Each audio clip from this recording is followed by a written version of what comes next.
족발리사입니다. 오늘 살펴볼 판례는 특허 실시 계약, 라이센스 계약을 맺었는데 그 후에 특허가 무효가 된 경우에 그 실시료를 어떻게 해야 될 거냐에 관한 판례고요. 사건 번호 2018-287362 판결이 되겠습니다.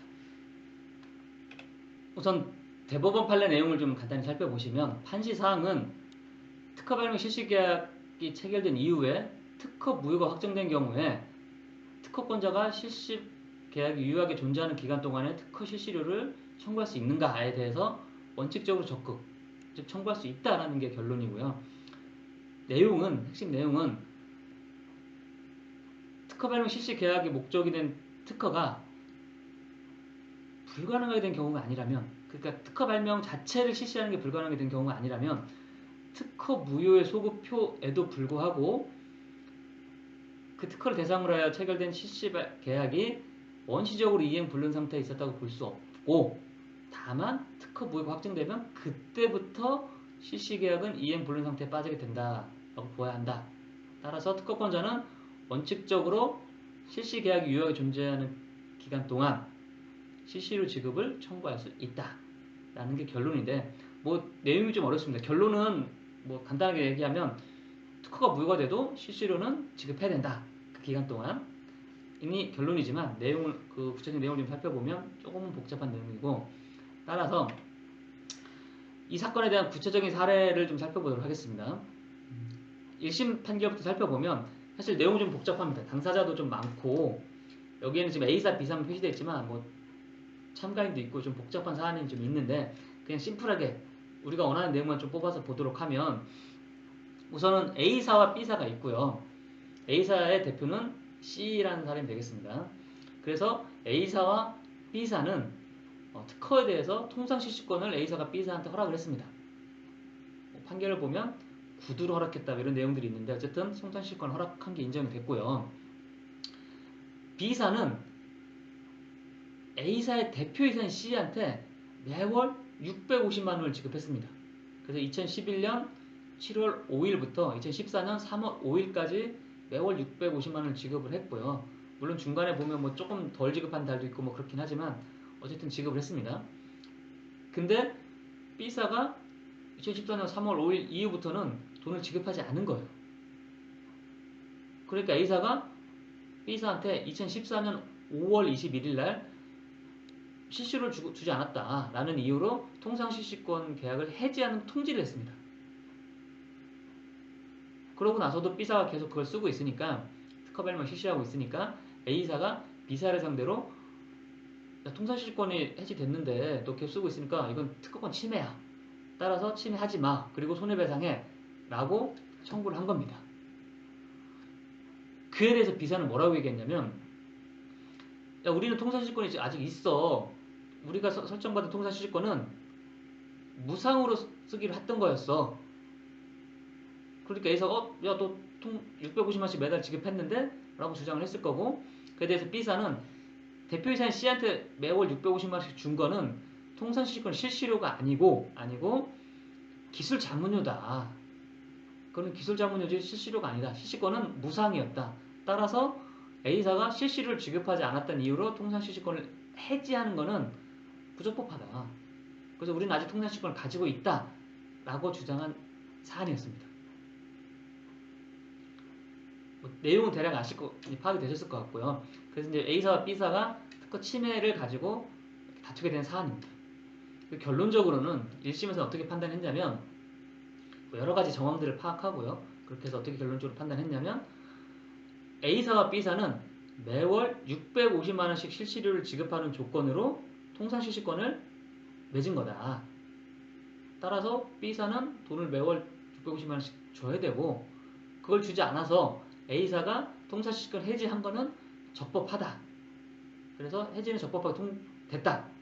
그러면 B사는 이제 통상실시권이 없는 거고, 그러면 B사가 그 발명을 계속 실시하는 거는 해지된 이후에, 통상실시권 해지된 이후에도 계속 그 발명을 실시하는 거는 특허권 침해다. 따라서 B사는 실시를 중지하고 A사한테 손해배상을 해줘야 된다. 라고 판단을 했습니다. B사가 진 거죠. 1심에서는. 이에 대해서 이제 항소심에 들어갔고요. 고등법원에 항소를 제기했는데 아마도 그 사이에 A사가 B사에 대해서 가처분 금지 신청을 한 것 같고요. B사는 A사에 대해서 A사의 특허에 대해서 특허 무효 심판을 청구하고 그 무효 심판에 대해서 특허법원, 대법원까지 가서 결국 특허가 무효가 됐습니다. 특허가 무효가 된다는 건 무슨 의미냐면 특허가 처음부터 없었던 걸로 봐줍니다. 소급표라고 하는데 무효된 이유가 없는 게 아니라 처음부터 없었던 걸로 봐줍니다. 그러면 B사가 실시권 해지가 된 이후에 실시를 했지만 특허가 처음부터 없었던 걸로 보기 때문에 실시권 해지된 이후에 실시에 대해서도 당연히 침해가 아니게 됩니다. 그게 이제 무효의 소급표라는 거고요. 근데 이제 A사가 그에 대해서 뭐라고 주장했냐면 알겠어. 특허 무효됐으니까 뭐 실시권 소멸된 이후에 실시는 침해가 아니야. 하지만 여기 보시면 한 3달 정도 실시를 안 준 게 있잖아. 그 실시로 내놔 라고 한 겁니다.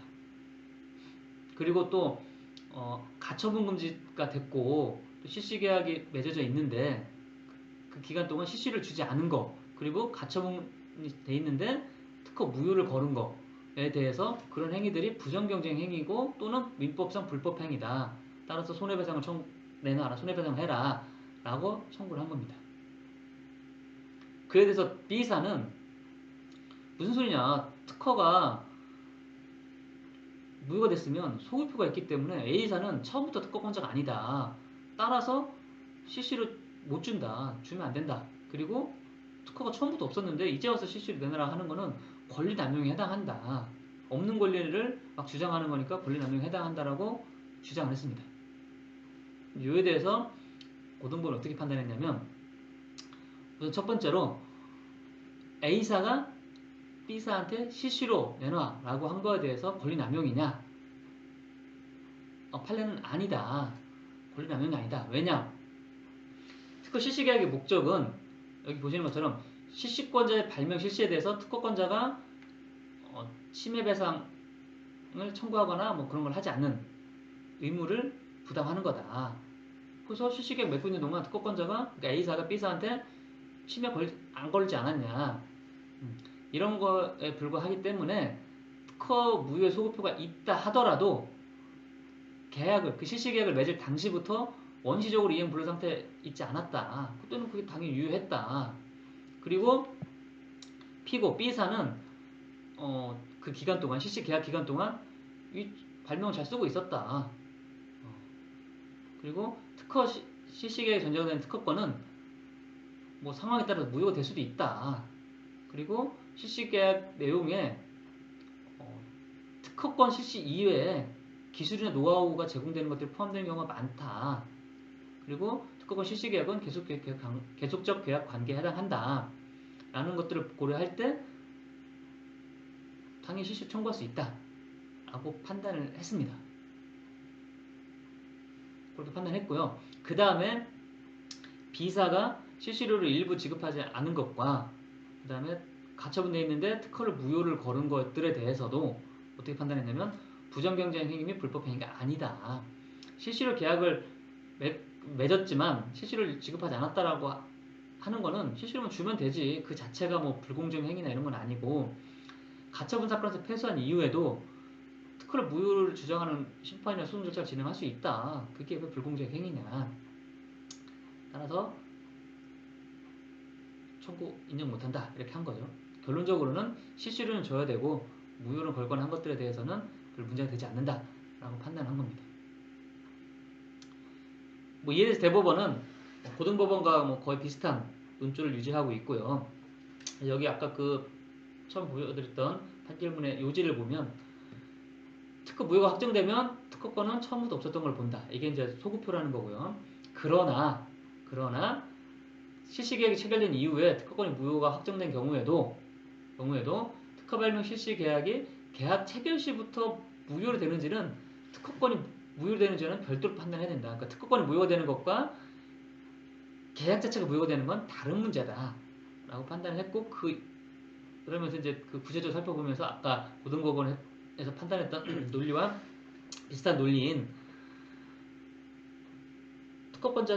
실시권자는 그 실시 기간 동안 여러 가지 혜택을 볼 수 있다. 특허권자한테 침해 경고도 받지 않고 특허에 대해서도 자유롭게 실시가 가능하고 이런 것들을 비춰볼 때 실시 계약 자체는 원시적으로 이행 불능이 아니다.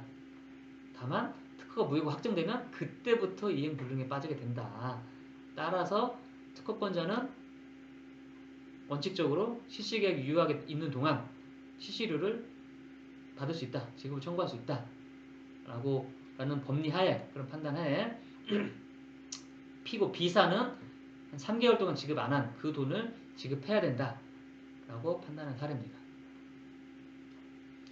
요 판례보다 조금 먼저 나왔던 판례가 요 판례인데요. 요 판례 같은 경우에는 앞에 살펴본 판례는 실시료 일부를 미지급하는 거에 대해서 줄 거냐 말 거냐에 대해서 다툰 부분이었다면 요 판례는